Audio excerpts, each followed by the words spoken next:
मैं प्रभास कुमार आप लोगों को इस YouTube चैनल पे स्वागत करता हूँ। आप लोग अब नए चैप्टर पे आ गए हैं।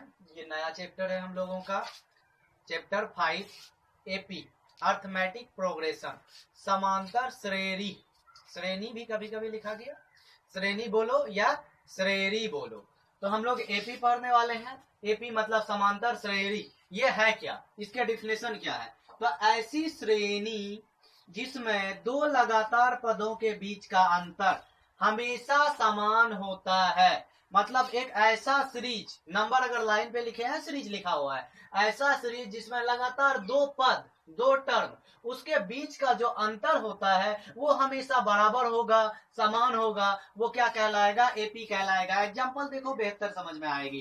देखो एग्जांपल 1 2 3 4 5 इस तरह का। देखो 4 और 5 के बीच का अंतर 1 का, 2 4 और 3 का अंतर 1 का, 2 और 1 का 3 का अंतर 1 का।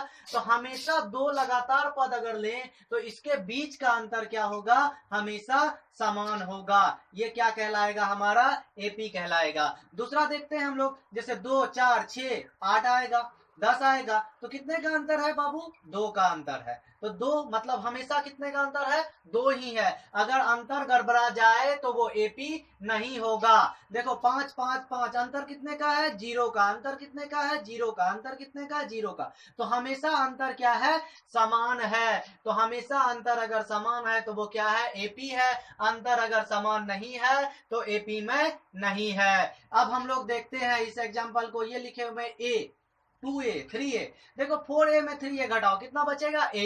3a में 2a घटाओ कितना बचेगा? a। 2a में a को घटाओ कितना बचेगा? a। तो मतलब अंतर हमेशा क्या है? समान है। इसीलिए ये क्या है? एपी में है। एक और चीज लिख रहे हैं, यहाँ देखो 3 6 8 12 28। देखो 3 का अंतर है। अंतर कितने का? यहाँ 3 का, यहाँ 2 का। तो यहाँ क्या देख रहे हैं? अंतर समान नहीं है, तो ये एपी में नहीं है। अंतर अगर समान है तो एपी में होगा, अगर अंतर समान नहीं है तो एपी में नहीं होगा। डेफिनेशन याद कर लो, मैं पूछूंगा। ऐसी श्रेणी जिसमें दो लगातार पदों के बीच का अंतर क्या होता है? हमेशा समान होता है। क्या कहलाता है? समांतर श्रेणी या एपी कहलाता है। एपी के कुछ चिन्ह हैं, याद करने होंगे। जैसे आप लोग ज्यामिति में पढ़े थे, आर बराबर त्रिज्या होता है, डी बराबर व्यास होता है, उसी तरह इसमें कुछ चिन्ह है। प्रथम पद को स्मॉल ए से दिखाते हैं, पदों की संख्या को एन से दिखाते हैं। किससे? एन से। कै गो पद है? जैसे एक एपी लिखे हुए थे यहाँ 20 तक, तो कितने पद थे? गिनोगे तो 2 4 6 8 करके 10 गो पद आएंगे। तो पदों की संख्या क्या है तुम्हारा? एन। प्रथम पद एन बराबर 1, द्वितीय पद एन बराबर 2। उसके बाद अंतिम पद को ए एन या एल लिखते हैं। जैसे इसका अंतिम पद है, इस सबका तो अंतिम पद नहीं है, डॉट डॉट जाते गया है, लेकिन इस एपी का अंतिम पद है कितना है? 20। तो अंतिम पद को या तो ए एल लिख देते हैं या तो एल लिख देते हैं। सार्व अंतर, पदों के बीच का जो अंतर होता है जिस पर एपी का डिफिनेशन काम कर रहा है वो क्या कहलाता है? डी। मतलब इसके बीच का अंतर 1 तो डी बराबर 1, इसके बीच का अंतर 2 तो डी बराबर 2, इसके बीच का अंतर 0 तो डी बराबर 0। तो इस तरह से एपी किसे कहते हैं ये समझ में आ गया होगा बच्चों। अगर नहीं आया तो फिर से देखो, क्योंकि इससे ऑब्जेक्टिव पूछा जाता है कि इनमें से कौन एपी है कौन नहीं है। एक ऑब्जेक्टिव तो रहता ही है कभी कभी। तो बच्चों आगे बढ़ते हैं हम लोग। ये तो था एपी, लेकिन एक सीरीज और थी, एक बार पूछ लिया गया था, तो आपके सिलेबस में है नहीं लेकिन पूछ लिया गया था। वो था जीपी, ज्योमेट्रिकल प्रोग्रेशन। ये क्या था बच्चों? दो पदों के बीच का रेशियो यानी अनुपात समान होता है। देखो बच्चों लिख रहे हैं 2 4 8 16 32। देखो 32 को 16 से भाग दो 2, 16 को 8 से भाग दो 2, 8 को 4 से भाग दो 2, 4 को 2 से भाग दो 2। मतलब दो लगातार पदों का बीच का अनुपात क्या होता है? समान होता है। तो वो क्या कहलाता है? जीपी कहलाता है। ज्योमेट्रिकल प्रोग्रेशन मतलब क्या? ज्यामितीय श्रेणी। तो जीपी का क्या डिफिनेशन है बच्चों? दो लगातार पदों के बीच का रेशियो मतलब अनुपात समान होता है। तो इस तरह से हम लोग एपी का डिफिनेशन को समझ लिए। अब हम लोग चैप्टर में डायरेक्ट जाएंगे, उसके बाद वहां जो समस्या आएगी उसको हम लोग समझेंगे। प्रश्नावली 5.1 ये जो आपका BTBC का बुक है या NCERT का बुक है, इसमें से कुछ सवाल हैं, पूछा जा रहा है एपी में है अथवा नहीं है। एक चीज और छूट गया, एपी का व्यापक रूप, एपी का सामान्य रूप या व्यापक रूप बोलते हैं इसको, व्यापक रूप। एपी का व्यापक रूप होगा बच्चों ए प्लस बी, ए प्लस 2d, ए प्लस 3d, इसी तरह करते जाएगा, dot dot dot dot A plus n minus 1 into D. ये अंतिम पद, ये प्रथम पद। तो ये एपी का व्यापक रूप है या इसी को बोलते हैं एपी का सामान्य रूप। इसको नोट कर लो, ए प्लस डी, डी मतलब सार्वंतर, ए मतलब प्रथम पद। तो प्रथम पद होता है, उसके बाद जितने का अंतर है वो जुटेगा, फिर जितने का अंतर है उसका दोगुना जुटेगा। इस तरह से इसका क्या है, अंतिम पद तक चले जाता है, nवां पद तक।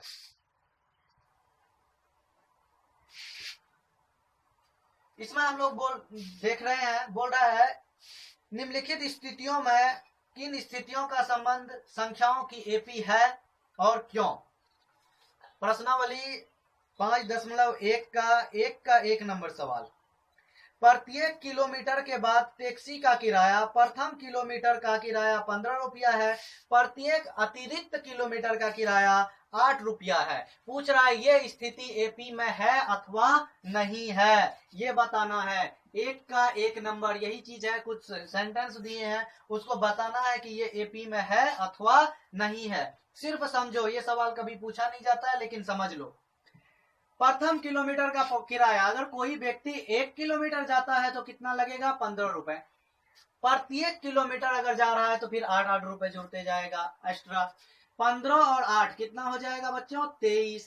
23 और 8 31, 31 और 8 39। 1 किलोमीटर का 15, उसके बाद प्रत्येक किलोमीटर का कितना बढ़ते जाता है, 8 बढ़ते जाता है। तो देखो +8 +8 +8, तो हमेशा अंतर क्या है बच्चों, समान है। तो ये एपी में है, तो बोलेंगे यह श्रेणी आपका एपी में आता है। तो 1 नंबर समझ में आ गया बच्चों। ऑब्जेक्टिव है इसीलिए बनाने की कोई जरूरत नहीं, सिर्फ समझना है। पूछ रहा है किसी बेलन में उपस्थित हवा की मात्रा, आयतन की बात हो रही है, किसी बेलन में उपस्थित हवा की मात्रा जबकि वायु निकालने वाला पंप प्रत्येक बार बेलन की शेष हवा का 1/4 भाग बाहर निकाल देता है। पूछा ये जा रहा है कि जितना हवा होती है पंप से, उससे हवा निकाल रहे हैं बेलन से, तो जितना हवा बचा होता है उसका 1/4 मतलब 25% बाहर निकाल दी जाती है। तो जरा देखो बच्चों, मान लो मन में ही कि 100 लीटर हवा है, उसमें आयतन की बात हो रही है, लीटर में आएगा। अगर एक बार पंप लगाते हैं तो इसका 1/4 मतलब 100 लीटर का 1/4 बाहर निकल गया। कितना निकला, 25 लीटर बाहर निकला। तो बचा कितना बच्चों, 75 लीटर। फिर पंप लगाए, पहले 100 लीटर था, उसके बाद कितना बच गया, एक बार 75 लीटर। इसका 1/4 करने जाएंगे। 75 का जब आप 1/4 करोगे तो कितने का अंतर हो जाएगा बच्चों, 75 का 1/4, 75 को 4 से भाग दे दो, 4 एकम 4, 3 4 8 32, 18 7 चौका 28, 2 4 5 20, 75, 18.75।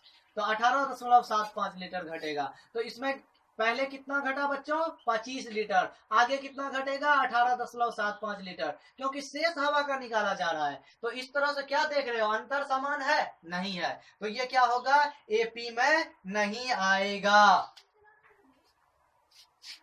तो इस तरह से आपको सवाल समझ में आ गया होगा बच्चों।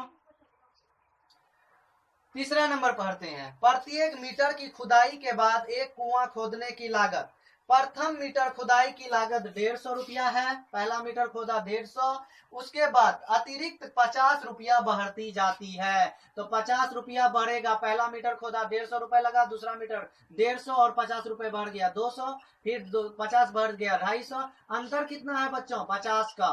अंतर 50 का आ रहा है, तो मतलब यह अंतर हमेशा समान है। तो एपी में यह है, अंतर समान होना चाहिए। सवाल क्या बोल रहा था, प्रथम मीटर खुदाई का 50 रुपए लग रहा है, उसके बाद प्रत्येक अतिरिक्त मीटर का प्रथम मीटर का 150 रुपए, प्रत्येक अतिरिक्त मीटर का 50 रुपए। तो इस तरह से हमारा ये एपी में है। चौथा नंबर सवाल देखते हैं, एक का चौथा नंबर सवाल, समझो इसको बहुत ध्यान से। चक्रवृद्धि ब्याज की बात हो रही है इसमें। खाते में प्रत्येक बार मिश्रधन जबकि 10,000 रुपया है, कितना है 10,000 रुपया की राशि 8% वार्षिक ब्याज की दर से चक्रवृद्धि ब्याज जमा हो जाती है। तो बच्चों देखो 8% की बात हो रही है, तो कितना रुपए बढ़ेगा, 80 रुपया। तो 10,000 80 रुपए हो जाएगी ये। उसके बाद फिर इसका 8% बनेगा। तो जरा यहां देखो, अगर हम बात करते हैं एक और एग्जांपल लेके कुछ और, 10,000 रुपए है, 1,000 रुपए ब्याज बना, 11,000 रुपए हो जाएगी। अगली बार जो ब्याज लगेगा इस 11,000 पे लगेगा, ना कि 10,000 पे, क्योंकि चक्रवृद्धि ब्याज में ब्याज जाके जुट के मूलधन बन जाती है। तो 11,000 का जो ब्याज होगा क्या वो 1,000 ही होगा, नहीं, वो होगा 1,100 रुपया। तो ये 12,100 हो जाएगा। तो अंतर देखो, यहाँ 1,000 का, यहाँ हो जाएगा 1,100 का। तो इस तरह से अंतर समान नहीं होगा। चक्रवृद्धि ब्याज में कभी भी अंतर समान नहीं होगा, याद रखना, ब्याज हम चक्रवृद्धि का बात कर रहे हैं। तो इस तरह से एक नंबर का जो सवाल देखे, प्रथम एपी है, द्वितीय एपी नहीं है, तृतीय एपी है, चौथा एपी नहीं है। तो इस तरह से प्रश्नावली 5.1 का एक नंबर सवाल अब हम लोगों का खत्म हो चुका है। ठीक है, तो अब हम लोग देखते हैं, आगे बढ़ेंगे। तो हम लोग, हाँ तो बच्चों हम लोग 2 नंबर सवाल पे आ गए हैं। अब इसको समझना है ध्यान से, क्योंकि यहां से स्टार्ट होता है आपका सवाल जो पूछा जाएगा। दी हुई एपी के प्रथम 4 पद लिखिए, जबकि प्रथम पद ए और सार्वअंतर डी निम्नलिखित है। तो आप लोग जानते हैं कि 4 पद एपी का लिखना है। तो एपी बराबर देखो, प्रथम पद कितना दिया हुआ है, 10 दिया हुआ है। तो एपी बराबर प्रथम पद 10। दूसरा पद क्या होगा, आपको बताए थे व्यापक रूप में, पहला पद ए, दूसरा पद ए प्लस डी, तीसरा पद ए प्लस 2d। तो ये देखो पहला पद 10 आया, दूसरा पद ए प्लस डी, ए प्लस डी कितना है तुम्हारा 10, तीसरा पद ए प्लस 2 गुना डी, डी का मान फिर 10, चौथा पद ए प्लस 3 गुना डी। तो यहाँ देखो कितना आ जाएगा हमारा 10, 10 10 20, 10 गुना 2 20, 10 30, अगला देखो 30 10 40। तो इस तरह से हमारा ये एपी हो गया। दूसरा सवाल देखो, दूसरा सवाल जो है आपका a बराबर -2, d बराबर 0। तो देखो d बराबर 0 है, तो हम बताए थे सार्वअंतर 0 होता है, तो जो है वही रहेगा लगभग। पहला पद a, दूसरा पद a प्लस डी, तीसरा पद a प्लस 2d, चौथा पद आपका a प्लस 3d। तो यहां से देखिए -2 -2 प्लस 0, तो -2 ही रहेगा, 2 गुना 0 0, -2 ही रहेगा, -2 ही। तो इस तरह से क्या देखे हम लोग एपी का दूसरा पद, तीसरा पद, चौथा पद निकाल रहे हैं। तो हम लोग क्या देखे, पहला पद क्या लिखते हैं, पहला पद ए, दूसरा पद ए प्लस डी, तीसरा पद ए प्लस 2d, चौथा पद ए प्लस 3d, 25वां पद लिखेंगे तो ए प्लस 24d, जैसे तीसरा पद ए प्लस 2d, चौथा पद ए प्लस 3। अगर मान लो हमको 50वां पद लिखना है तो ए प्लस 49d। इस तरह से हमारा क्या है, 4 पद लिखने बोल रहा था। तो 2 नंबर सवाल हम लोगों का कंप्लीट हो गया है। अब 3 नंबर सवाल देखते हैं बच्चों। 3 नंबर सवाल पढ़ो, 3 नंबर सवाल को आप लोग पढ़ो। 3 नंबर सवाल है, निम्न में से प्रत्येक एपी का प्रथम पद और सार्वअंतर लिखिए। बिल्कुल गधों का सवाल है। प्रथम पद क्या है और सार्वअंतर क्या है, 3 है, 1 है, -1 है, -3 है। इस तरह से एपी दिया हुआ है। प्रथम पद पूछ रहा है बच्चों, प्रथम पद कितना है इसका 3। अब पूछ रहा है सार्वअंतर। सार्वअंतर क्या बताए थे कि बाद वाले पद में उससे आगे वाले पद को घटा देना है, यही होता है सार्वअंतर। अंतर जब निकालते थे दूसरा में पहला को घटा देते, कहीं भी निकालो। देखो 1 में 3 को घटा दो, 1 में 3 को घटाओगे तो कितना बचेगा, छोटा में बड़ा घटा -2। प्रथम पद 3 था, सार्वअंतर -2। सवाल पढ़ो इसको, क्या था, बोल रहा है निम्नलिखित में से एपी का प्रथम पद और सार्वअंतर लिखिए। प्रथम पद 3, सार्वअंतर -2। दूसरा सवाल लिख रहे हैं, दूसरा सवाल -5 -1 3 7। तो प्रथम पद क्या हो जाएगा बच्चों, प्रथम पद इसका कितना है -5। अगला बोल रहा है सार्व अंतर, तो सार्व अंतर इसका कितना है बच्चों, दूसरा में पहला को घटाओ, -1 में घटाना है किसको, पहला पद को, पहला पद कितना है -5 है, -1 माइनस +5, तो 5 में 1 घट गया, कितना बचा 4, 1 रुपए कर्ज 5 रुपए पूंजी, तो कितना बचा 4। तो इस तरह से 3 नंबर सवाल भी हमारा खत्म हो गया बच्चों। अब 4 नंबर सवाल इस एक्सरसाइज का अंतिम सवाल को देखो।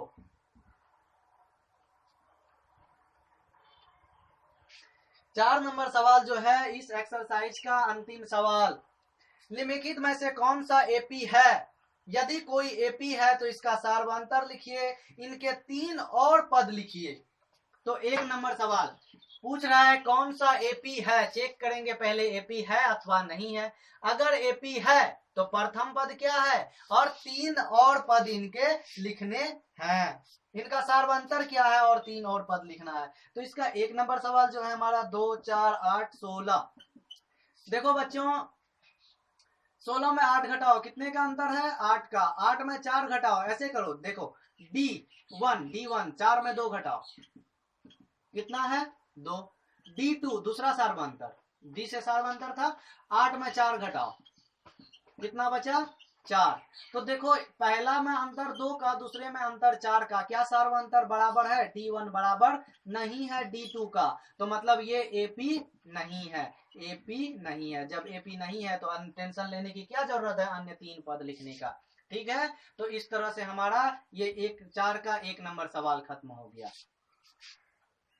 इसका और 2 नंबर सवाल लिखते हैं बच्चों। 2 नंबर सवाल है 2 5/2 3 7/2।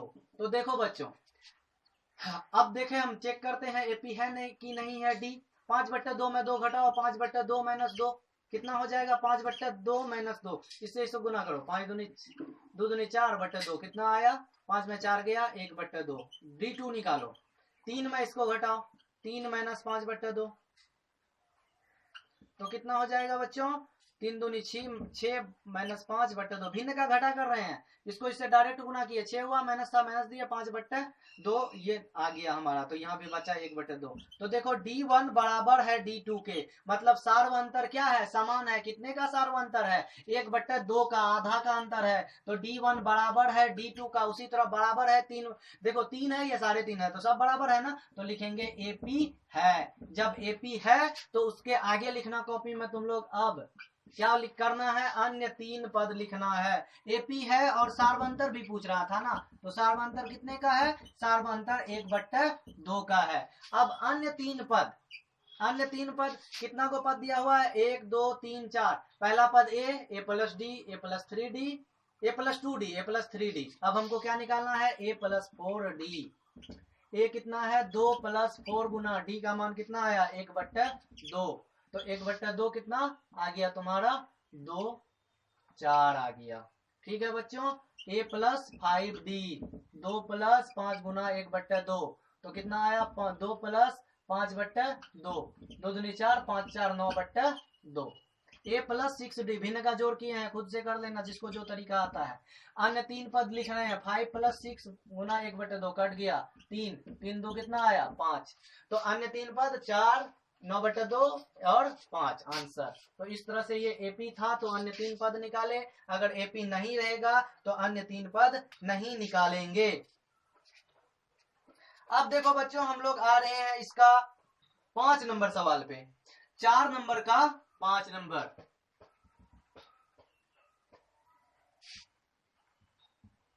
तो देखो 4 नंबर का 5 नंबर सवाल है बच्चों,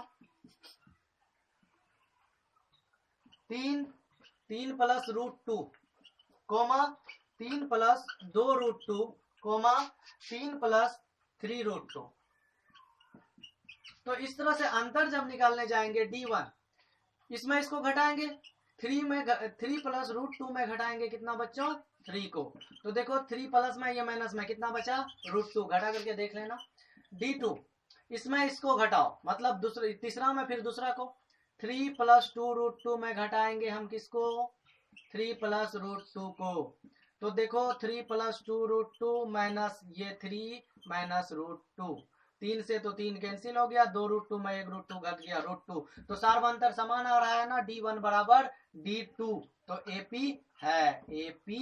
है। और सार्वअंतर कितने का है? सार्वअंतर है आपका √2 का। अब अन्य 3 पद पूछ रहा है, तो अन्य 3 पद कितना पद दिया हुआ है? a plus D, a plus 2d, a plus 3d दिया हुआ है। तो a प्लस 4d, a का मान 3 गुना 4 गुना d का मान √2, तो 3 प्लस 4 √2। अगला देखो a प्लस 5d, तो 3 प्लस 5 √2 हो जाएगा। उसी तरह a प्लस 6d, तो 3 प्लस 6 √2 हो जाएगा। इस तरह से हमारा ये क्या हुआ, 4 का 5वां नंबर सवाल भी ठीक यानी निकल गया। हाँ तो बच्चों आप लोग समझ गए होंगे, बहुत आसान है। आपको क्या करना है, सिर्फ सार्वअंतर का ध्यान रखना है। अगर सार्वअंतर समान है तो वो एपी में है, अगर सार्वअंतर समान नहीं है तो एपी में नहीं है। आज के लिए बच्चों इतना ही। और इस वीडियो को जो है ज्यादा से ज्यादा शेयर करो, मेहनत करना पड़ता है बच्चों बहुत ज्यादा हमको भी, तो आप लोग भी थोड़ा अपने फेसबुक इंस्टाग्राम पे शेयर करो बस।